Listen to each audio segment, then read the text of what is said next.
On today's show, we'll be joined by weekly co-host Ben DuBose to discuss head coach Stephen Silas coaching for wins or coaching for development. We'll also talk Alperen Sengun, his role in the Rockets hierarchy, what his role is, what his role should be. We'll also talk about Jalen Green and his recent struggles, how Alp might be the key to unlocking Jalen Green and helping him get out of his shooting slump. Plus, we'll also take a look at the Brooklyn Nets, the fact that they canned head coach Steve Nash and what that means for the Nets picks that the Rockets own. All of that and more coming up right here at Locked On Rockets. This is Mission Control, Houston. Ignition sequence start. The Houston Rockets select Jalen Green and Jabari Smith Jr. T-minus 15 seconds. Guidance is internal. Every time I step on that floor, I'm coming. You're getting somebody who's going to come in with a chip on their shoulder, somebody who's going to come in and compete from day one. 6, 5, 4, 3, 2, 1.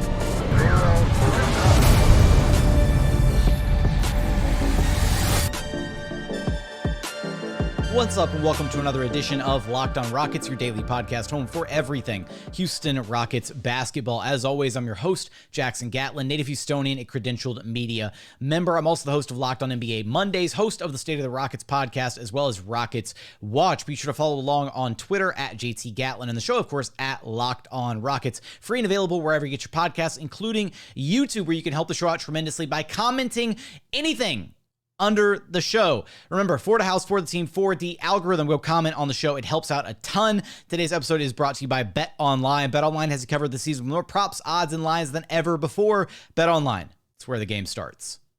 Joining us now is our weekly co-host, none other than, of course, the podfather himself, Rockets Wire editor, Ben DuBose. You can follow on Twitter at Ben DuBose. Although if you follow him right now on Twitter, you're going to get overwhelmed with a lot of baseball content, seeing as how we are in the midst of the Astros World Series, their quest to add another World Series title to bring the title back to Houston. We do wish them all the best. Go check out our friends over at Locked On Astros. Some great Astros coverage. But Ben, we're here to talk Rockets right now. I'm sorry to pry you away from the Astros for 30 to 45 minutes here. We are recording pregame at least, thankfully.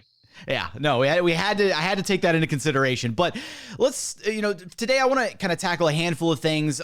Stephen Silas, some of the questions about, arising out of this past game from the Rockets Clippers, where, it might seem that Stephen Silas at times is maybe coaching a bit more towards, winning rather than coaching for the development of the team. We'll talk a little bit about Alperen Sengun and kind of where he ranks in this Rockets hierarchy, where he should rank, as well as some of the other pieces, some of the non-major pieces that have impressed us so far this season, as well as if we have time, we'll talk about the Brooklyn Nets canning Steve Nash and what that may or may not mean for the Rockets Nets pick watch, if you will. But let's start with Silas, Ben, because some of the decision-making and some of the choices made at the end of the Rockets-Clippers game were a bit peculiar, and I think there's been a recurring theme that you've highlighted, that I've highlighted, that a lot of people, it really stood out, is the fact that Eric Gordon is kind of this like safety blanket for Stephen Silas, and he routinely goes to him in these high-leverage, high-pressure situations,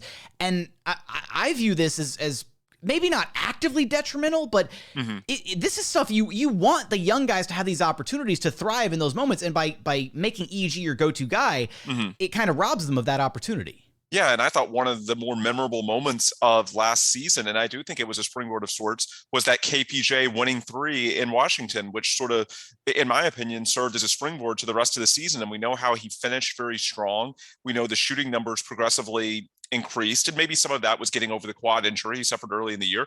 But I think there's confidence that can be gained from coming through when a team isn't sleepwalking. Let's be honest, for a lot of that game yesterday, the Clippers, they weren't just shorthanded without Kawhi Leonard and Robert Covington, also no John Wall. They were sleepwalking at times. Whereas in the fourth quarter, you could see the intensity dialed up.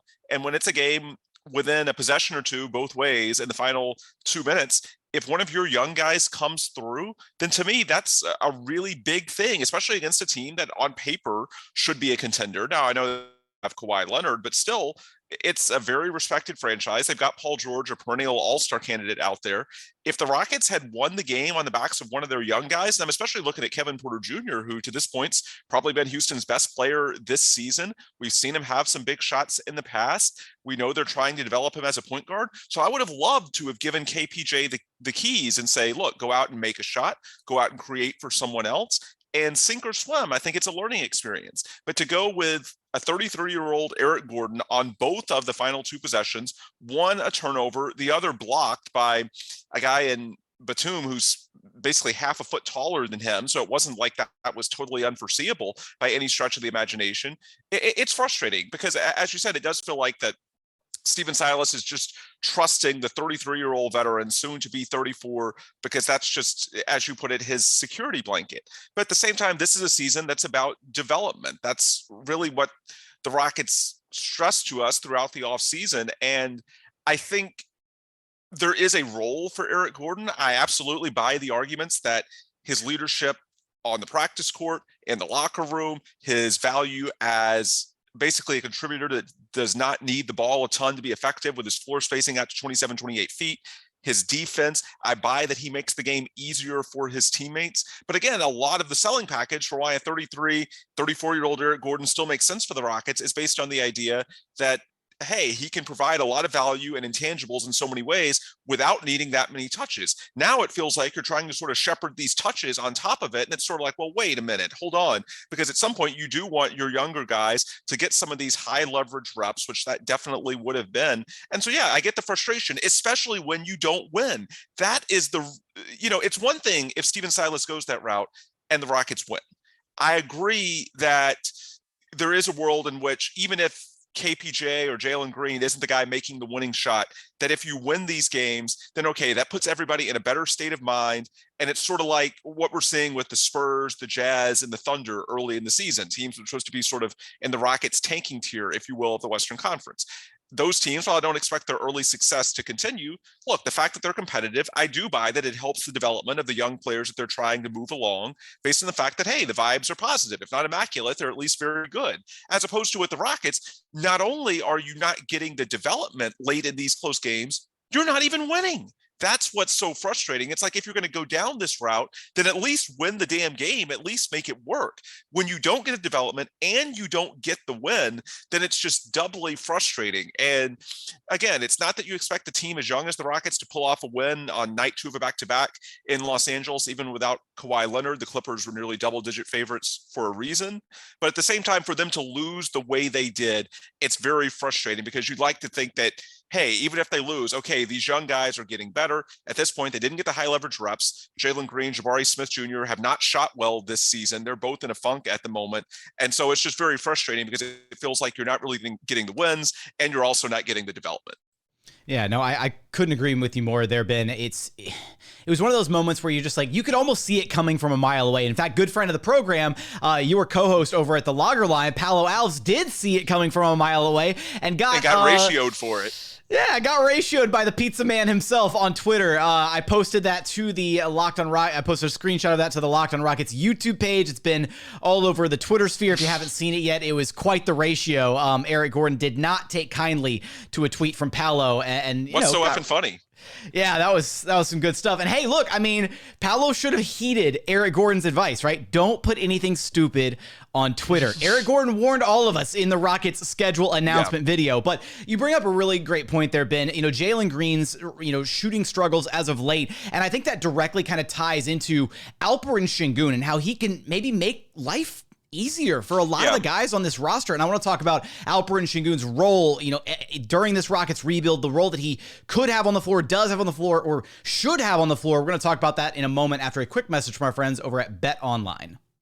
BetOnline.net is your number one source for betting football and the start of a brand new basketball season. Find all the latest player developments, team matchups, news, podcasts, and in-depth analysis on every single game that you can get your hands on. And as always, BetOnline has you covered with all the best odds. Right now, you can take a look at who the odds-on favorites are to win the NBA title this season. The Milwaukee Bucks leading the pack at plus 575. Boston Celtics right behind them at plus 600. Golden State Warriors at plus 700. And rounding out the top five, you have the LA Clippers at plus 750. And the the Phoenix Suns at plus 1,000. So for all of those odds and more, be sure to head over to betonline.net to learn more about the trends and action available to you. BetOnline, it's where the game starts. And continuing on here at Locked On Rockets, your daily podcast home for everything Houston Rockets basketball. As always, we appreciate you for making Locked On Rockets your first listen each and every day. For your second listen, go check out Locked On Sports Today. From the games that matter the most to the biggest stories in sports, go beyond the scoreboard and behind the scenes with local experts and insights only Locked On can provide. Locked On Sports Today, available on this app, YouTube, wherever you get your podcasts. Now, Ben, let's talk a little Alperen Sengun and simultaneously Jalen Green a little bit, because I do think these two guys kind of go hand in hand a little bit. The decision to not have Alpi on the floor in the closing moments against the Clippers was controversial, to say the least. He was, in my eyes, the second best player on the floor for the Rockets in that game, KJ Martin being the first. And the moments where Alpi had the ball and was kind of right, that, you know, that hub, that fulcrum of the offense looked really good.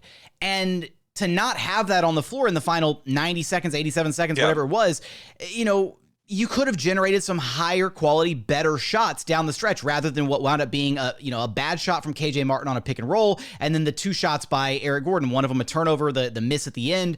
So I wonder, it feels like there's just like a disconnect between how we perceive what Alperen Sengun can do on the basketball floor, what we think he can do, versus what the organization and what the coaching staff thinks he can do, and even to an extent his teammates, right? Because there was a play in this game where Alperen Sengun had a mismatch on Paul George, and KPJ, like, he was trying to post it up, and KPJ waved him off and then elected to shoot a contested three over Ivica Zubac instead. Alpi got the board, subsequently posted up Paul George, and then made the right read and kicked it out to Kevin Porter Jr. anyways, the same guy that just waved him off 10 seconds prior. And it's moments like that where it's like, where's this disconnect between, can Kevin Porter Jr. not see how this would be the right play offensively? Right. And we should point out, by the way, that when Sengun was removed with under a minute and a half left, there was a report from someone that was, well, I want to say Staples Center. Now it's what? Crypto.com, the crypt, if you will. Yeah, someone that was there mentioning that Sengun looks very displeased, let's say, when he was taken out. And that's another thing you can go into with the overall structure. Are guys buying in? I wouldn't say that guys are out. It's not like the locker room is in chaos, but there's a few things, you can go back to the Jalen and Jabari incident as well, that makes you wonder, hey, how together is this group? And that's something that sort of fluctuates inherently based on wins and losses anyway.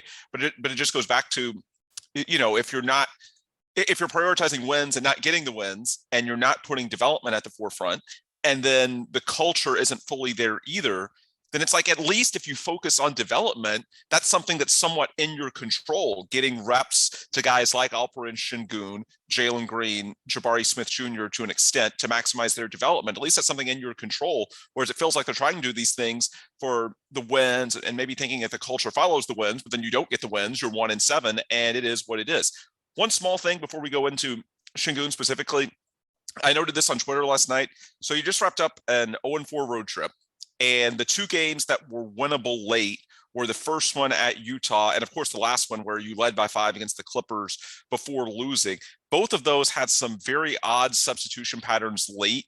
The Rockets in the Utah game, it was a 5-point game, they had a timeout with 3:45, did not reinsert Kevin Porter Jr. into the game, who was their big difference maker down the stretch of that game in the second half as they rallied back. Put him back in with about 2.5 minutes left. Last night, they made the switch at about 1:30, taking Sengun out and putting KJ in. And I do sort of understand wanting to reward KJ because, the closing lineup spots are tough because you're always going to have KPJ and Jalen out there, assuming health. You want to develop Jabari Smith Jr. as a rookie. So there's really only 2 other spots. Eric Gordon's typically going to be out there if he's playing, which he was, sat out the front end of back-to-back because he's your veteran. We can talk about, using him in different ways as we did earlier, but he's certainly going to be on the floor. And then there's one other spot. And I think that Stephen wanted to reward KJ, who had a team high 23 points. But at the same time, at that particular point in the game, I would argue that it makes more sense to have a guy who can sort of be, as you put it, the fulcrum of the offense, which is Alperen Sengun. And I think that's especially the case again, late in the game, the other team's defense is fully dialed in. We know the type of length that the Clippers have. They don't play that way for all 48, but between Paul George, Marcus Morris, Zubac in the middle, they can be disruptive and long defensively when they're actually bought in. And so I think that puts playmaking at a premium. And I think that's especially the case with Jalen Green and the slump that he's in. I did the stats for Rockets Wire earlier, the 4-game losing streak, the road trip. He's shooting basically mid-20s overall, low 20s on threes. Just ghastly numbers for the season as a whole now. He's shooting barely above 36%. I want to say 34.5 from three. It's not good. And I think that makes it even more important to prioritize Alperen Sengun as really a hub. We've seen him start the last couple of games ever since he's come back from the illness. And I think even when Bruno comes back in the next week or so, they hope, then I think you have to, at this point, stick with Alperen Sengun as a starter, try and get him up to 30 minutes a game instead of 25, because to his credit, he is doing a better job this season of staying out of foul trouble. Because when you look at the limitations of Jalen Green, and you look at the original thought process going into the season of why they started Bruno Fernando as, that role threat in the starting lineup, the biggest reason, we know that wasn't how they went into training camp. They went into training camp. Alperen Sengun told us on media day that he knew he was going to be a starter. He was with the ones. The decision to start Bruno and make Sengun a sixth man, it evolved over the course of those couple weeks in training camp in the preseason, in large part because Jalen and KPJ, but especially Jalen, were so good. It's easy to forget with Jalen in his funk now, but he was electric in the preseason. The efficiency was there. The scoring was there. And yeah, you can make a case that, hey, if KPJ and Jalen are going to combine to average 45 to 50 points a game on good to very good efficiency, then maybe it does make sense to have Sengun and his gifts as a hub coming off the bench and playing with maybe one of those other guys instead of both, because there's just not enough basketballs to go around. Well, with Jalen struggling like he is right now, and you want him to rebuild his confidence, we know what he can do. We saw it late last season. Let him focus on the things that he can control. Shooting, off-ball movement, things that are maybe not entirely controllable, but much more than, say, creating. Because we saw last night when things get really sticky and when Sengun's out there, you don't have as much of an identity. There's not as much off-ball movement. Sometimes somebody's just got to put up shots. Jalen tries to do it. We know he's not getting calls on these drives either a lot of the time. And it's just the frustration builds. It's almost like a self-fulfilling prophecy. Somebody's got to create. Jalen tries to do it with his quickness, but he's either not taking the right angles, he doesn't have the timing right, or he's just missing the shots. And it just feeds into this. Well, it's another bad shooting game. And kudos to Jalen. He kept shooting. He did have that big bucket late in the game that should have been the game winner, if not for Paul George going crazy at the very end.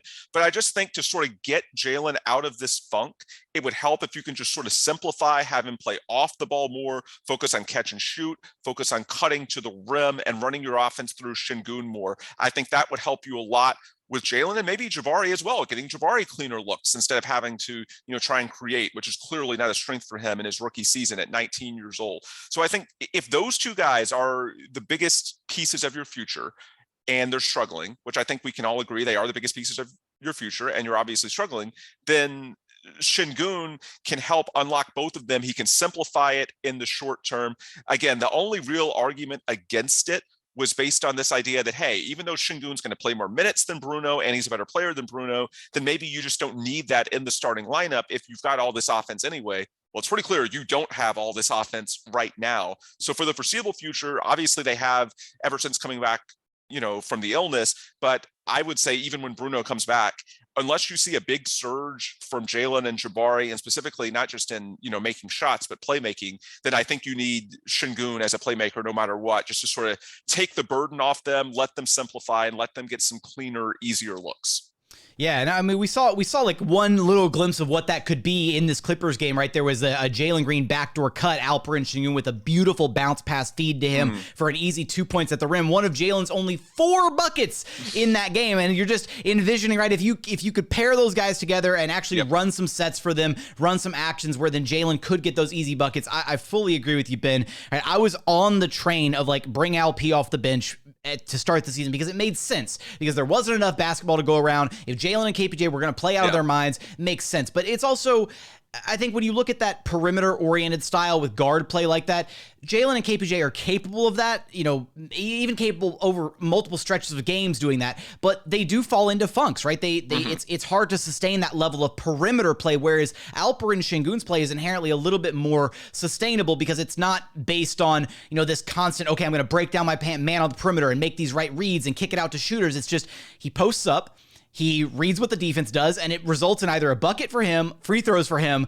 or a double team that then he forces not forces, but sends the pass out to an open shooter. So that level of offense is a lot more consistent and a lot more reliable over, a longer span than I think just relying on your two dynamic guards to kind of carry the game every single night. So, and one other point that I would make on that front, with all the struggles they've had at backup point guard, with Jae'Sean not playing well, and the fact that it's pretty clear that Stephen Silas doesn't really trust or want to trust Josh Christopher right now, then if you play Sengun with the starters, perhaps that makes it a little bit easier to stagger Kevin Porter Jr. and decrease the role of that backup point guard, because right now that's a problem. It's pretty clear that they're not wanting to entirely trust Josh, and Jae'Sean, let's just be honest, he's not playing well. He doesn't look like a rotation player right now. So perhaps if you start Sengun and give him more high usage early in the game, then maybe it makes it a little bit easier to sort of stagger Kevin Porter Jr.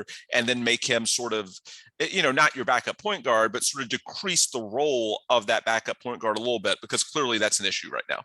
Yeah, and I mean, we've talked about it before, right? The idea of, okay, well, if you're bringing LP off the bench, then he kind of helps, alleviate some of the lack of playmaking in that second unit, but you can kind of achieve.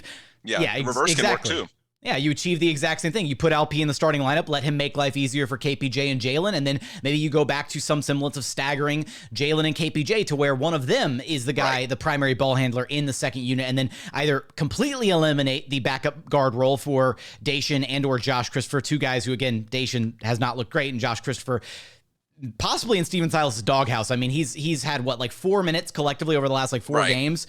A couple DNP CDs, which is not a great look. So, that's obviously not a lot of confidence being instilled there right now, unfortunately. But coming up, do want to talk about some of the other guys on this Rockets roster who have been the standouts elsewhere on this Rockets roster, or I should say the standout in our respective eyes. We're going to talk about that, as well as we have our first Brooklyn Nets pick watch alert in a while. So we'll talk about what the Steve Nash firing potentially means for the Rockets-owned Brooklyn Nets picks. We're going to talk about that in just one moment. And final segment here at Locked On Rockets, your daily podcast, home for everything Houston Rockets basketball. Now, Ben, we spend a lot of time very focused, and rightfully so, on Kevin Porter Jr., Jalen Green, even Jabari Smith Jr. to a lesser extent, LP, right? Those are kind of the four. I don't want to give them all the cornerstone title, but they're the four big-time prospects for this Houston Rockets team. But there are a bunch of other talented individuals on this team, that have actually had some, pretty shining moments both throughout preseason, throughout this early season stretch. I'm curious to know who, in your eyes, has stood out the most from the group of other guys, right? And I can't exclusively call them bench guys, because situationally some of these guys have started, right? Garuba has started, KJ Martin has started, guys like that. So who, in your mind, if you had to pick one guy, has impressed you the most to start this season? For me, it's clearly KJ Martin. And I know there's some recency bias with him scoring the 23 at Staples, but he's really taken the next step. He's defending well on the perimeter. The shot has come and gone, but we've seen enough, and it goes back to the preseason as well, that I think we can trust that the 36% from his first two seasons is in fact legitimate, despite some of the advanced shot tracking metrics that are out there that we love to make fun of from time to time. I think it's clear that KJ can at least shoot as a respectable level, and then you combine that with his athleticism, his ability to guard multiple positions, and there's a viable player there.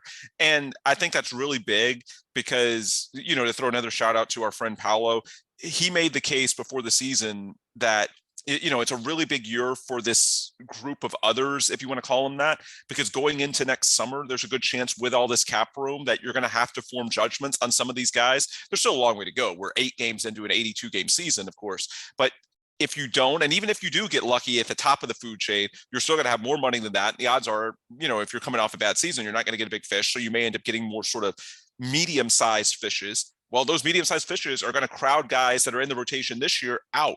And so you want to have some idea in that group of others, hey, I feel good about this guy as someone that I can trust a year from now in my rotation when I'm trying to win. And I think it's really big for KJ, who was a second-round pick that they bought in 2020 to step up, because when you look at the 4 picks from 2021, there's 2 of them, Josh Christopher and Usman Garuba, that at the moment, it's way too early to call them bust. And in fact, in the case of Usman, he's actually played very well in limited minutes the last couple of games. So I do think that as he gets more reps, if he stays healthy, hopefully we'll see that there's more there. But to this point, let's be honest, we're, a year and almost 10 games into it. Neither Josh nor Usman is clearly at the point where you can say, hey, this guy is for sure going to be a rotation player a year from now when they're trying to win. No, the jury is still out. And while it's not the end of the world, if you swing and miss on a pick at 23 or 24 in the first round, those aren't spots where you say, wow, you've got to hit. At the same time, they're picks that you would like to hit at for sure. And in my opinion, if you don't, then it helps just in terms of team building, putting together, because you only have so many shots to develop rotation quality assets, then it almost gives you a hedge if you're able to get a rotation quality player like KJ Martin from a very low second round asset. Then it gives you sort of a built-in buffer in case one of those other Josh or ends up busting. So to me, in the short term, KJ's playing well. I think it's, a great storyline after he, allegedly was uncertain of his role over the offseason. He seems to be running with this. He seems to be happy from everything that in the locker room, getting along great with his teammates. But I also think it's big for the Rockets because if there are these questions with Usman and especially with Josh right now, then getting a rotation player from a lesser resource like KJ Martin appears to be can really help you from a team building perspective. Yeah, I think you absolutely have to go KJ Martin, even though right there maybe is that little bit of recency bias, like you said, with his most recent fantastic performance against the Clippers. But even past that, he has been he looked just like I don't want to say a completely different player in preseason, but just looked comfortable out there on the floor, comfortable attacking closeouts, comfortable putting the ball on the floor when he needs to. Yep. He's had some really impressive passes, right? Like he might be. He can play the three. That was a big question. He absolutely can play on the perimeter. And that was the big question. If he can play on the perimeter, then yeah, there's something there. And that's the development, right? Is he's gone from being, what was essentially like an undersized 4 with, all this, insane athleticism, leaping ability, questions about his shot to, oh, wow, like he's routinely hitting threes at a respectable level to where defenses have to honor him. And he's able to attack off closeouts and play that 3 spot. And his defense has also gotten considerably better over time. That's been an area of his game that the coaching staff has consistently remarked on. It's just been like, Lucas has highlighted it. Silas has highlighted it. The fact that KJ is a very switchable defender, can guard multiple positions on the floor and does it well, at least just as far as his man-to-man defense has improved over time as far as that's concerned. And then obviously we know what he can do when he catches a defense sleeping and he comes over as the weak side shot blocker and you get those highlight reel plays with KJ just soaring above the rim to swat somebody's shot out into the 4th row. So, which those have been few and far between this season. I don't know what's up with that. Like we need old Giant Slayer KJ back. That's true, but he's also taken on more, I would say, of a direct primary defender responsibility than he did his first couple of years. He came over from the weak side a lot, and he was also sort of playing closer to the rim anyway, because you predominantly used him as a forward, even at times as a small ball 5. Now it's sort of like he's not having those because, he's defending guys at the point of attack on the perimeter more. And to his credit, he's hanging in there. Absolutely. No, that's a great point too. It just, I do miss some of those high flying KJ blocks, but it's for sure for the greater good. When he got right? Boban, remember he got Boban? Oh my goodness. On teammate violence now. That I know. Oh my goodness. You know what? That'd be a great question to ask. You know what? I'm jotting that in my little notebook of questions. So, throwaway questions for like shoot around or practice one day where I'm just like, you know what? All right, who do we have? KJ Boban. All right, let's talk about the last time, KJ blocked you. So with that, Ben, I do think that one of the other big storylines, news that recently came out, the Brooklyn Nets have started the season in shambles, which is, fantastic for the Houston Rockets, who still own their draft capital all the way through 2027. There's all sorts of stuff going on, right? Ben Simmons does not look like the Ben Simmons of old. Kevin Durant looks like he might be mentally checked out a little bit, going through the motions. Kyrie is being Kyrie. And the fall guy in all of this, and Steve Nash is not without his blame. He hasn't been a fantastic coach, but, he's at least the first domino to fall, getting canned by the Nets. And there are reports that the Nets are bringing in or, want to bring in Ime Udoka, who obviously had a ton of success in his rookie year with the Boston Celtics. This is a situation that, you got to imagine that the Nets probably started kicking the tires on Udoka the moment he became available, a month ago, whenever it was that he officially cut ties with the Celtics. They probably started doing their research then and trying to figure out if this was going to be an option. This isn't something that comes together in the span of a couple days after you can your head coach. I don't know if this is a necessarily a good thing for the future of those picks for the Rockets, kind of the uncertainty, right? You fire a head coach midseason, all the turbulence going on over there, or if bringing in Udoka, I mean, that's maybe a controversial hire, but also he got a lot out of that Celtics team, and that could be exactly the type of voice mentality that this Nets team needs to get on the right track, which could, again, really hurt those picks for the Rockets. So I'm actually more optimistic on it than you, because I just think that by and large, it's really tough for these in-season changes to do a whole lot. The one exception that everyone will point to is the Ty Lue for David Blatt a few years ago with the Cavs. But what people forget is that Cavs team was 30-11 when they made that switch. They were literally on pace to win 60 games in a weak Eastern Conference. That team was already really good. It was just about getting a better personality fit and a guy that they could trust a bit more in the postseason for the inevitable matchup with the Warriors when everything was on the line, for a team that already knew it was a championship contender. By and large, your in-season switches where the new coach doesn't really get to implement his schemes, doesn't have the benefit of an off-season training camp. Many times it's like what the Rockets went through a few years back with JB Bickerstaff for Kevin McHale in a season that ended at 41-41. Not saying it was a mistake rid of McHale, but it's just you sort of have to temper the expectations. For me, I look at it as validation that yes, the situation is pretty crazy in Brooklyn. I think we should have known that already, of course, by Kevin Durant demanding a trade. But in case you thought that there was any sort of understanding, this pretty clearly shows that there's not, that Brooklyn management knows they're up against it. And let's be realistic. This was always going to happen at some point. They were never going to break up and go into a rebuild because they don't have their own picks. They were going to have to be held at gunpoint to do this. This is not a normal situation where you say, hey, it's a veteran-laden team. It's not working out, so we're going to pivot to a rebuild. No, they are not incentivized to do that because Houston owns or controls their drafts through 2027. So they are going to do everything possible to avoid that. And when you get to a situation like this, where it's hard to make major trades because I don't really know who wants Kyrie at this point other than the Lakers, and they don't have a lot to give. Clearly, they don't want to give up Kevin Durant, and the other pieces don't have a ton of value, including Ben Simmons. Then if you can't really make major changes to your roster, you're capped out, then the only thing you can do is change the coach. And so to me, this is sort of a Hail Mary. They were never going to go down the road of, eventually going back to the Kevin Durant trade request and sort of giving up without trying everything that they can internally to, somehow fix this. And so to me, this just confirms that, hey, they are, in fact, as desperate as we think they are on the outside. It's a desperation move.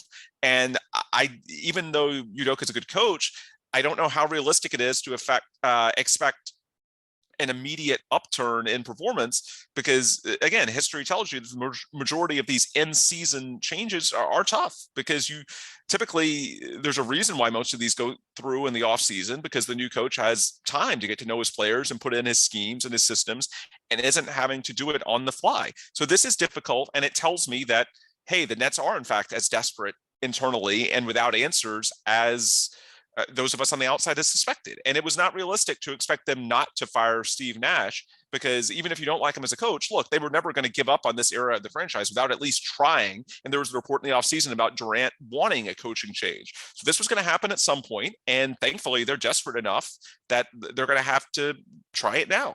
And we'll see what happens. I know some have sort of pontificated on Twitter that maybe 2023 the Nets should consider bottoming out because it's a pick swap year, and with the Rockets being bad as well, the Nets would be, if they're bad, they'd be guaranteed a pretty good pick, either their own or the Rockets. And of course, Rockets fans want to believe in that because that would give you, that would really give you better odds at double Victor odds or for Wemby. Yeah, combine the Rockets and the Nets.